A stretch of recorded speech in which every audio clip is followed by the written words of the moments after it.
নারীদেরকে সমান অধিকার দিতেছে, আর তারা বলে যে হুজুররা কি করে এই নারীদের বিপক্ষে, হুজুররা নারী দেয়, নারীদের বিপক্ষে হুজুররা না, হুজুররা নারীদেরকে কোরআন দিয়ে বলেন কি করবে তাদের সাথে।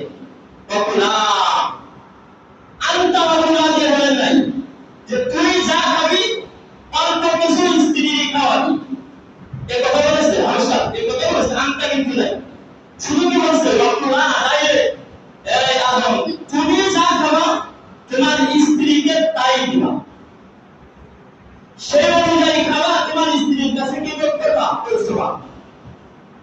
ইসলাম ছাড়া এইভাবে কোন নারীদেরকে কোনোভাবে এরকম অধিকার দেয় না। তুমি যা খাবার সেই পরিমাণে সেই দামের খাবার তোমার স্ত্রীকে খাওয়াবা। তারপরে কি বলেছেন,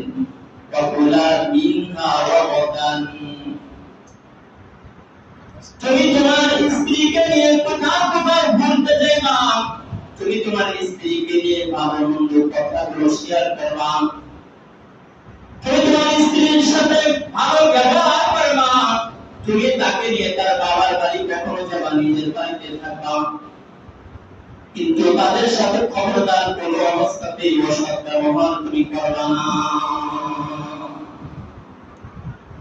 শেষে আল্লাহ তাআলা কি বললেন, ফাতাকুনা মিনাল সাজারাতা ফাতাকুনা মিনাজ জালিমিন।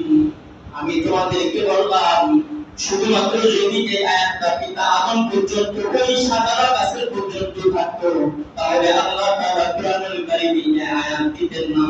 মালিক এটা বুঝাইতে চাইছেন, আমি যে জায়গায় তোমাদেরকে যাইতে নিষেধ করেছি ওই জায়গায় যাবা না, আর যে জায়গায় যাইতে বলেছি ওই জায়গায় তোমার স্ত্রীকে নিয়ে যাবা, তুমিও যাবা।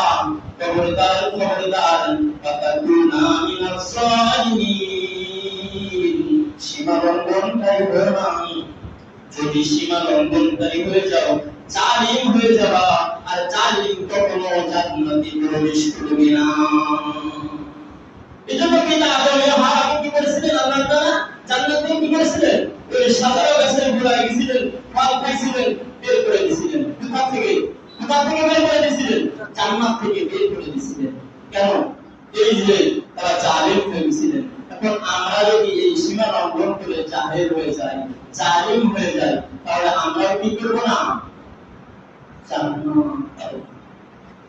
الديس الذي يقر في أهل